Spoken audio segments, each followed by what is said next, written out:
Hi, and welcome back to Reflect Forward. I am your host, Kerry Siggins, and I am so glad you are here today. Today, my guest, oh my gosh, what a powerful conversation. I am talking with Masami Sato. She is the founder and CEO of B1G1, which stands for Buy One, Give One. And she's going to tell us all about how B1G1 came to be. She is a two-time TEDx speaker. She's a best-selling author. She is a winner of Sustainable Business Awards, and she is just absolutely amazing. She was born in Japan, but she set off on a global journey after she felt like she just did not fit in Japan. And she is so committed to finding win-win connections across cultures, people, organizations, businesses to help realize a different world. She is absolutely about business for impact, is a serial entrepreneur, and is truly just a beautiful human being. So hang tight, and I'll be right back with Masami.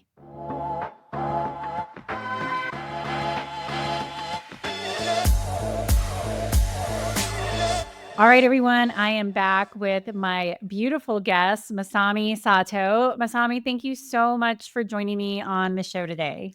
Thank you so much, Kerry, for having me here. All right, so you are the founder and CEO of B1G1, and I love where this name came from because it morphed from what it was to what it is today. So, can you tell us a little bit about B1G1 and why you founded it? So this name B1G1 sounds a little bit strange. So let me tell you why it's called B1G1. So imagine a world where everything you do makes a difference, such as every time you enjoy a cup of coffee, a child in need receive access to life-saving water, or imagine every time you bought a book and got inspired by this message, a tree gets planted, or underprivileged children get to go to school. Or so B1G1 works with businesses around the world and connect their everyday business transactions or actions with meaningful high impact projects, so that every time something gets done through those businesses, great things happen in the world. And so it used to be known as Buy One Give One, and now we are B1G1. So that's the kind of origin of why we were called B1G1. I love that. And so, can you give an example of how you work with a high impact business so that listeners can get a little bit of context? Kerry, I was introduced to you by a mutual friend called Miren. And Miren runs a group of swim schools in Miami. And she has an amazing team, young people, and some of them come from underprivileged background. They are immigrant and didn't speak English. But what she does is she really transform their lives by being amazing leader. Swim school is thriving, but what she decided to do along the way was to make her business force for good in the world too. So we started to work together since 2016. And so every time a child takes a swimming lesson, then access to water is provided to other kids in the world. And also, she does things for every team member's birthday. For the number of years, she would give impact tokens to them through B1G1. So those team members can choose what kind of positive impact they want to create. And we have more than 450 carefully selected global high impact projects listed on our portal. So businesses and their team can choose the impact they want to create through the things they do and celebrate every day in their business. I love that. And I'm so glad you used Mirren as an example. I love her. I'm actually seeing her very soon. We're Oh, both sharing a stage at the Real Leaders Unite conference. Actually, when this podcast comes mhm. out, we will have already been on stage together. And she is such a beautiful person. Mm. I helped her with her employee ownership transition. So she did what's called an employee owned trust. And that's how I met her. She's fantastic. And I think that your example, it's so powerful because not only is she making the lives of her clients better, teaching kids how to swim, she's making the lives of her team better because she does hire those from underrepresented populations and gives them so much purpose and meaning and belief in themselves. And then, of course, this has that ripple effect to the world. Mm. So it's really powerful what you're doing there at B1G1. Thank you. You're welcome. All right, so let's dive into a little bit more about your thinking. And I love this idea that you believe in the power of small. And I think that's so powerful today because most everybody is thinking about how do I change the world in this big way? But really, the way that you look at it is small yet positive change, Mm. is acts of kindness is how we transform the world together. So, can you tell us a little bit more about this Mm, philosophy? I think big and small come side by side and hand in hand, and they both need to be there in terms of really maximizing the impact that we can have in the world in the longer term. The big things, such as vision, or mission, or big goals, those very very helpful and they're necessary for us to have so that we know where we are heading overall, the direction. So it's not just about Mm. us doing things every day without knowing where we are going. So that big need to be there. But if we think being there is the objective, then what happens is on our day to day, we know we are not there yet. So it feels Yeah. like our everyday progress doesn't really take us anywhere. So that's why we need to also be able to break down your big why into small actions that we can accomplish. And then in a measurable and tangible way. So what happens is when we take those little actions, we can at least recognize ourselves of the success. So that little success is so necessary. So that's why when we look at the big issues in the world, like the climate crisis or human rights, we know we have the power and we have to address those issues together. But what's missing is that often that big thing becomes overwhelming that lots of people don't do anything because they feel like if they did small things today or when they try, it doesn't make a dent in that big thing. So it becomes not so empowering. So what we can do is break down those big things into a little steps and what need to be done on the day to day. And if you turn that into a micro action, then now suddenly there is something that you can take part in and recognize yourself of that achievement. But not only that, those little things can become easy enough for others to do as well. So you just need to inspire other people through your own action rather than just talking about it. You do it, you show up in the world and you make those little things happen. When more and more of us start doing those little things, eventually it becomes the tide that is going to actually carry us to that direction we want to head to. So that's why big is necessary, but also little are critically important. I think that consistency is Mm, probably one of the most underrated leadership traits that are out there. And you're right, it's just the small, consistent mm, actions that really add up to big change. And you can't create big change if you don't have those small, consistent steps, that small, consistent action. And so that's really what resonates with me, especially being a person who wants to change the world and leave the world a better place. mm. You can get so caught up in the big idea and feel overwhelmed on how you're actually going to implement that unless you break it into the smaller steps and really appreciate the power of that consistent action every day. Yeah, yeah. So I think the world became increasingly big picture thinking too. And it's possible, like we can make big things happen, right? Like in today's world with all the technology and the connection available, even entrepreneur with underprivileged background can become amazing success in the world by leveraging these things. But Yeah. then perhaps like sometimes with the thinking of big, what often gets missed is the fact that this needs to be about everyone now. Yeah. And the potential of sustainable development and creating a real sustainable future is not about one big person or one big company or one big foundation or celebrity to change this world for us. The potential is that we can now involve every person in this dialogue. So this everyday action is almost like a way for us to vote on the world that we want to create. Every purchase, every decision we make, and every day actions in our own work or in our own life is actually the way for us to take part in the creation of that world. So when we actually understand it, then perhaps we might start making slightly different decisions. And then that also helps us shape who we are as well, not only in our mind, but in reality. Yeah, I think that's a really good point. I'm having a big team building slash strategic planning session with my executive management team tomorrow and the next day. And one of my icebreaker questions is, what's one of your values that's changed over time?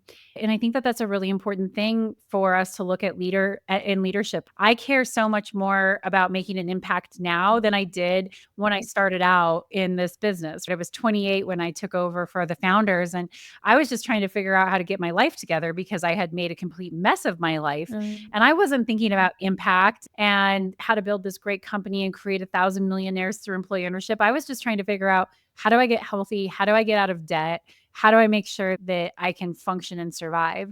And so I think this is a really powerful conversation because our values do change over Mm, time. And as we start to shift our thinking around not what's in this for me, but how do I really give back? How do I really make the world a better place, especially in lieu of the challenges that we're facing mm. as a species on this planet? I think that's really powerful. So maybe you can share a little bit about how your values have changed as you've been doing this work for the last 2 decades. Yes, but I think my journey started in my childhood as well, because growing up in Japan and being very shy and introverted child, I struggled to connect with the world around me. So I didn't know how to express Mhm. myself, how to make friends. And unfortunately, my dad, who used to work for a really large company, got transferred to different branches during his career. So that meant that our family had to move. You arrive in a school during the semester and you don't know like how to connect, but then also you spoke with different accent and stuff like that. So I was bullied when I was younger, and I just felt that I didn't fit in this world.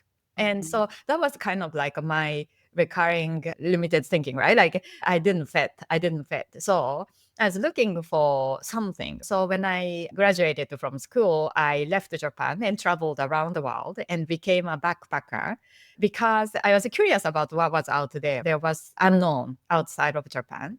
And then when I actually started to travel with little money, almost nothing, right? I didn't speak the language. So I couldn't actually communicate with people in their own language. So when I lost the ability to communicate in the language, then suddenly I started to see the way that I could connect with people. And that was Mhm. really interesting because I let go of the expectation to say the right thing, to not upset the people. So Mhm. I connected with people in a very simple way, simple few words, enjoying things together, making food or helping them on the farm or cooking with them. So that discovery of the fact that even though we looked so different, we spoke different language, we had so much in common. And everywhere I went, there were always people who helped me, when I had issues. And so I started to feel connected to the world around me in the very, very unique new way.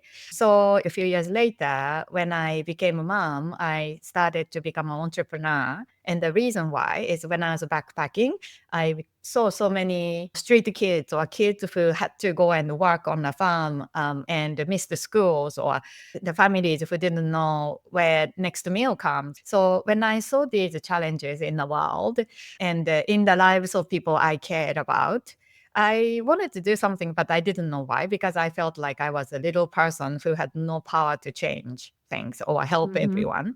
So I kept going. But then when I became a mom and held my daughter in my arms, and that was kind of an accidental thing because I didn't want to have my own kids because I didn't really feel fulfilled in my childhood. So I thought like, oh, it's okay. I can just live myself. But accidentally, I became a mom. And when I saw this little thing in my arms, I realized that I had to do something, because if my daughter was born in different circumstance, and if the world said, sorry, we can't help because we are too small, how would that be? And I saw so many kids like that who just didn't Yeah. have ability to access very basic resources or opportunities to go to schools. Or so I thought even though I couldn't change the world, I would do something in my own way. However small, I wanted to do something more than taking care of my own kids and family. So that's when I started my first business 24 years ago. My daughter turned 24. And then this food company eventually evolved as a frozen meal wholesale business, providing to more than 150 stores healthy eating frozen packaged meals so that the busy families can enjoy their meals. And that was that kind of moment, like 5 or 6 years into my entrepreneurship journey, when I realized that as a owner of small business, like growing but the small business, I was too busy and we didn't have a lot of profit to give, so we weren't doing anything. But then I thought, what if instead of trying to do big things in the future, what if we did something small today? And the concept of buy one, give one, that every time we sold a meal, we will give a meal. And that only cost like, 20 cents to provide a free school meal to a child in India, which where I traveled in. And it was easy to do. So that idea of doing small things instead of doing big thing in the future transformed everything about my business, because at that time it was no longer about the company doing good things, but it was more about the everyday actions that team members who are packing the food or customers who enjoy the meal, they can be part of this vision and dream of Yeah. making the world where every child have access to nutrition and education. So Yep. that's when eventually we decided to sell our business in Australia and then moved to Singapore with 2 kids and started to B1G1. And that was 18 years ago. What a story of transformation and learning. And what I love about your shift in thinking and shift in values is that it became more present. And we talk about being present right now. We're either ruminating over the past or worrying about the future. And so few of us live right here in the moment. And when you made the shift from thinking about making a big impact on the world in the future, how do we do this right now in the present? Yeah. That's a pretty significant transformation and not something that should be lost on us business leaders who are always thinking about the future, Mhm. because what really matters is what's happening right here, right now, not what's going to happen 5 years from now when you double the size of your company. Yeah. And then sometimes people say that their life changed when they had a near death experience. And then Mhm. suddenly they start living life differently after that. And I think that's because when we really connect with how precious this moment is, because we never know what happened in the future. Making a difference or doing what you love is so important. Then why do we wait until unknown future to achieve those things? Yeah. But Yeah. also the thing is that if we want to experience this today, then we might not be able to actually see the end of it, which is the world with no poverty. But when you provide a little chance to someone, then this someone will show up in the world differently. And then that Yeah. could eventually create more ripples of impact. So perhaps knowing where you want to go and why you are doing what you do is so important in having that context and meaning of everyday action. But the everyday action need to become something that you can do almost automatically without having to remember. Like it becomes a part of everyday life. So what we want the businesses to really think about is not that they shouldn't just talk about the sustainability, right? Like it's important. We should be turning up to talk about it. And there are plenty of events and the conversations happening. But when we actually find out exactly what we could do on the everyday basis, then we can achieve this on a everyday basis and invite the people to take part in the micro acts of kindness. And that Yeah. actually have other impact, which is the creation of real positive culture where people actually come with positive belief rather than skepticism. Oh, like we're just talking about it. Oh, the little things doesn't matter. We are making a progress. We are making impact. We are doing this together. And Yeah. to share that sense of inspiration and gratitude every day is going to uplift us all, not only the people who we think that we are helping, but actually it helps ourselves. Yeah. And I think that kindness is such a key word here. And certainly in some aspects, it feels like the world is so much less kind with all of the political discourse and division that we have. And I truly believe that it's kindness that will bring us back together. And it feels so much better to be kind than it does to be a jerk. It feels so much better to think about how does this impact all of us rather than I'm only going to focus on me. And this thought around these micro acts of kindness really has such a profound ripple effect.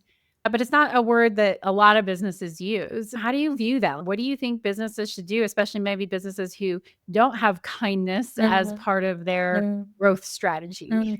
Actually, when I was younger and after traveling around the world, there was a time I went back to Japan. Initially, I got a job, but then realized it wasn't what I wanted. Then what I realized was that I didn't want to be part of creating more challenges in the world through consumerism and stuff like that. So I thought, oh, what if I just stop buying things? Because maybe like businesses and consumerism are driving some of these challenges. So then I moved to let go of everything and moved to countryside of Japan and spent 2 years with farmers, learning how to create a self-sufficient or sustainable life.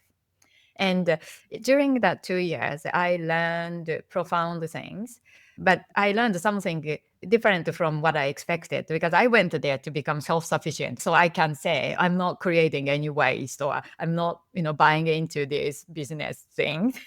And initially, the intent was disconnect myself from the world. But what I Yep. learned through the 2 years was that I was wrong because actually I was part of all this connected world. So I can't disconnect myself no matter how hard I tried. And plus, it wasn't fun to disconnect. So we Yeah. enjoyed exchanging things, helping each other. But the traditional farmers knew how to create abundance. And the way to create abundance for them in the longer run, because it's not about the quarterly profit on the farm, it's actually the family, the farmers with hundreds of years of family legacy in the land have a different way of thinking. So they knew the creation of abundance can only happen when you first work with the cycle of nature and then two, when you actually give back, when you give to the soil, when you create the fertile soil and give back to the nature surrounding them, the abundance will be created. And they also invest into the relationships in the community, and that creates future security because when you are there to turn up for anybody's misfortune and challenges and help each other, you also know when something unexpected happened to you, you have the community behind you.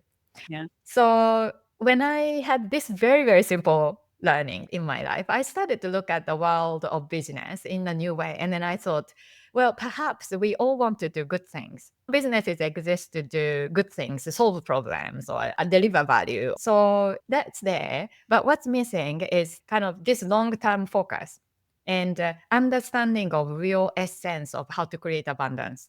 So if you Yeah. focus on extracting quarterly fastest possible return and make the decisions to exploit the suppliers, not like extract more from the team members and kind of like don't treat them as real human being, then of course, short term you gain more, but in the long term you don't because you have a Yeah. continuous sense of scarcity and doubt and lack of trust and unhappiness.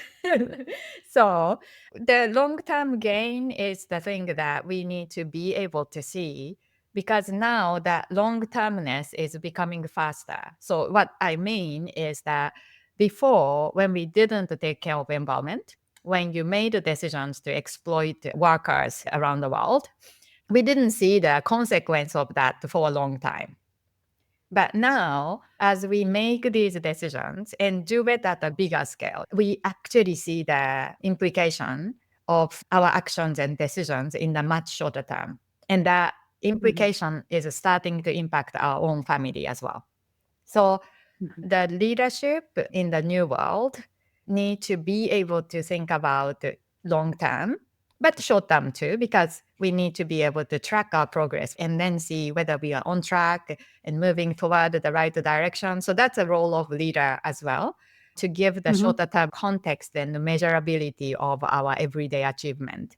But when we don't have this long term vision and truly just focus on making profit, making money in the short term, then we just don't have the way, forward. And then what's happening now is that those type of companies with those type of leaderships now cannot hide what's happening in the company, because people can actually leak information and talk about it everywhere in the socials. And so the leadership to be consistent with the vision and showing with actions and truly coming from the point of care and long-term commitment for the true sustainability is going to benefit the business now, because you are able to attract the right type of people who actually come to you committed to contribute to the bigger mission and to the people around them, rather than the people who just get attracted to the paycheck, do the short term, exploit everything and then leave. I'm with you, right? That's the whole premise behind the ownership mindset is thinking Yes, and acting like an owner. And you yes. don't just like kill when you're, well, maybe some owners do, but not the ones who understand how to build real value. I love everything you said. And I just hope that every single business leader listens to this episode because you're so right. And of course, it's unfortunately not how much of society works, especially Western society, but really all. It is such short term thinking. And we could just build something so much more powerful if we weren't enticed by this idea of Mm, how do I exploit and make as much money as possible in the shortest amount of time. Right? It mm. really does create so much toxicity. It creates toxic work cultures. It creates toxic relationships with ourselves and with others. And we care so much less about the long term future of our employees, of our communities, of our families, of our societies when it's just maximize profits as fast as you possibly can. And but the thing is, inherently, humanity has this simple trait. And it's not only humanity, every species have this trait that we care about our offsprings. So the creation of real longer term thinking and sustainable business and sustainable leadership could be actually very, very simple, which is that we apply some of our family values in our business and decisions. Yeah. So, do we actually do this to our own children? And before, right, like everybody could think about having our own family thrive, just our own family at the expense of others. That was fine because your children needed to go to better school than everybody else, or you had to live in a bigger house than everybody else. In the wilderness, perhaps like becoming self-focused and survival mentality at the, Yeah. the expense of other things was fine. I mean, it balanced off everything. But now we are living in this world. We have enormous power. Humanity have enormous Yeah. power, and we live in cities. What we Yeah. realize is that if every person did apply this survival thinking, and everyone around us was actually enemy against us, this is a very hostile place. But now the new time show us that this actual family thinking need to be just expanded. Yeah. Because in the great scheme of things, like if we look at our planet from far away on the spaceship, then it's just a little dot. And Yeah. in the greater world, this great like, little dot need to preserve ourselves, sustain Yeah. itself. So this family thinking can apply to the entire humanity. And when we realize that this bigger world is also a family, sometimes our kids misbehave and upset us. And all these things happen, right? Like your families are not always peaceful. We will argue. We will actually challenge each other and confront each other as well. We might not always agree or see eye to eyes, but we are family. And when Yeah. we embrace that connectedness and the family Yeah. thinking, we realize that things like extreme inequality shouldn't be here. No. And when we start just applying some of the family thinking, even if our company is not structured as a family business. Like a family businesses actually have a natural kind of inclination to think longer term. So in Japan, we Yes. have like more than 10,000 businesses that are more than 200 years old in Japan alone. And that's a lot. And the main reason is because most of these businesses are family businesses. So they care Yep. about family legacy, they make decisions differently, they take care of the community differently. So that's kind of like a secret of longevity. So in the corporate world, the structure is different. It's not necessarily always owned by a family, but it's benefit us to apply some of the family thinking in our Mhm. leadership program, hiring process, regular team activities, or how we would make decisions, or how to treat the suppliers or customers. This family thinking is some of the simple things we can bring back into the business for our Yeah. businesses to sustain and thrive, and then to actually create a positive impact to the world. Yeah, I agree with you completely. That's why we're the Stone Age family. And really, you're right. We're all just one big human family. And that's such a great shift in perspective that I think would really serve us well. Yeah, if you look inward, then we think, oh, I'm me. I'm a Yes. person and I'm me. But when we zoom into our body, like then look at the Mhm. microscope level of our body, then it's Yeah, just a collection of living organisms. We have so many exactly. bacteria Yeah. and everything inside of us, and we can't be here without these little microorganisms. So I think the level of me can be so much bigger, like which part is actually me. And then when we actually step out from our own kind of meanness and think about the we-ness, then Mhm. actually lots of things that happen in a day doesn't actually disturb us so much, because like the how to overcome kind of like lack of confidence, that is also part of seeing me. You think Yeah. I have to be more like this, or I made a mistake. But if we weren't holding on to our own identity so much and looking almost Mhm. from outside, then Mhm. we become less attached to what's good and bad of Yep. ourselves or others, but it makes us more curious about how this identity over there to come with all the kind of strengths but also weakness to show up in the Yep. world to do good things. And I feel like this dimension of different perspectives and shift is very, very interesting. I am so with you. The way that I choose to look at it, and really it's trying to detach myself from labeling something as good or bad, is just remind myself this is just an experience. Mm. This is just an experience. And it's my belief systems, it's my experience that's telling me to say this is good or this is Mm. bad.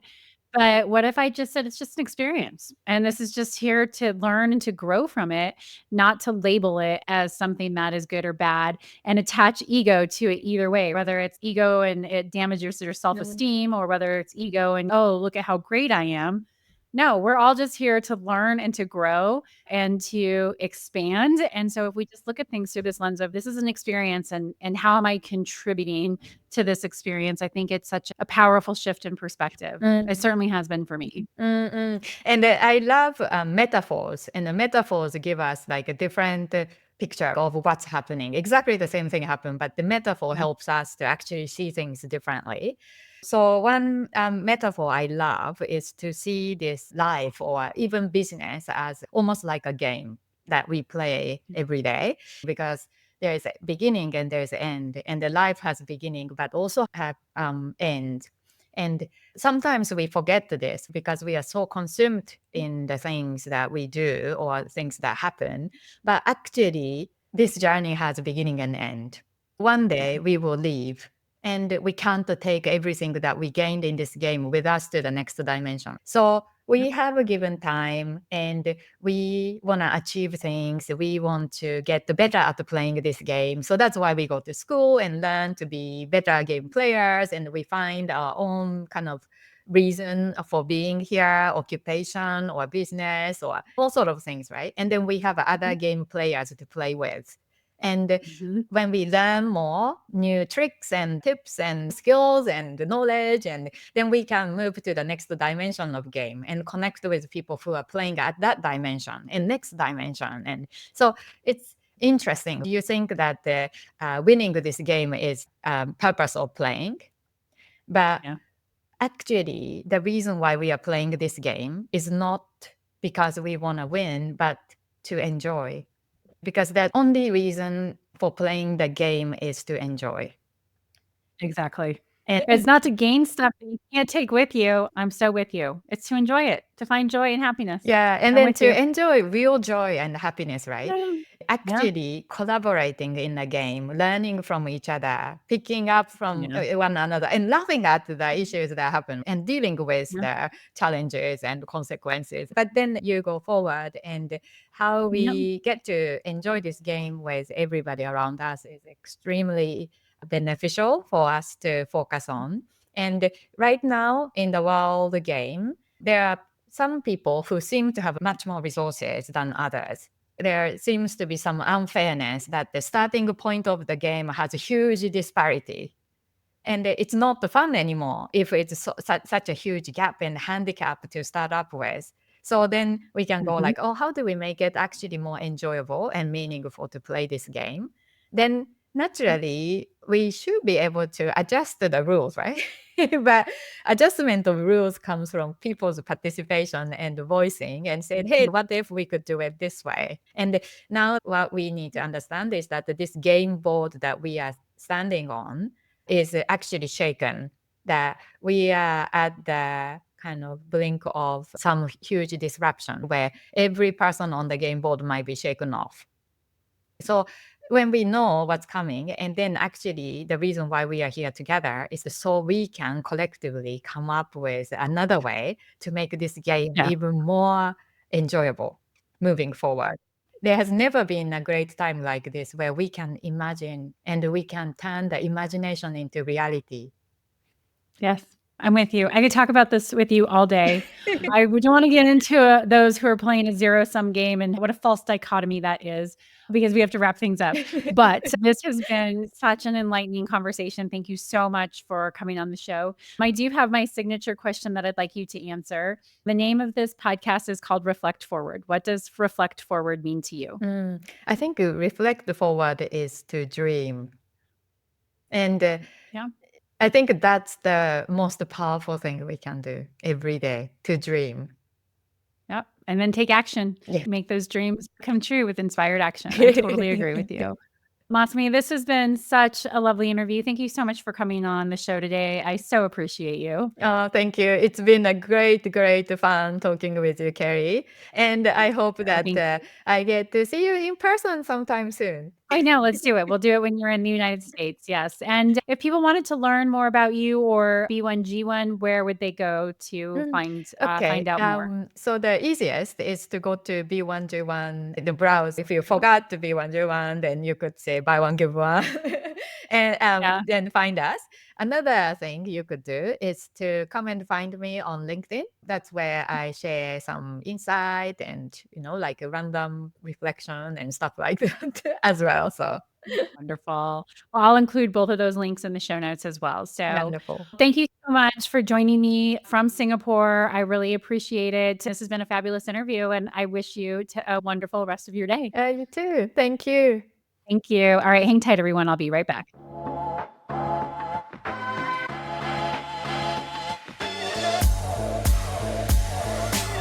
All right, everyone, I'm back. I hope you enjoyed that interview with Masami. Her approach to life is so different. She just brings this new, fresh perspective into everything that she does, and she just radiates. And I love the analogy of life is a game because it's kind of is that way. If we look at it as this is just a game that we're playing, maybe that would make us have a little bit more fun than some of us are having right now. So with that, I will leave you to your day. If you like this podcast and think someone would benefit from what B1G1 does, or just need some inspiration on how to think about business for good, business for kindness, just how to look at life and live a life that is filled with more joy, please feel free to share this episode.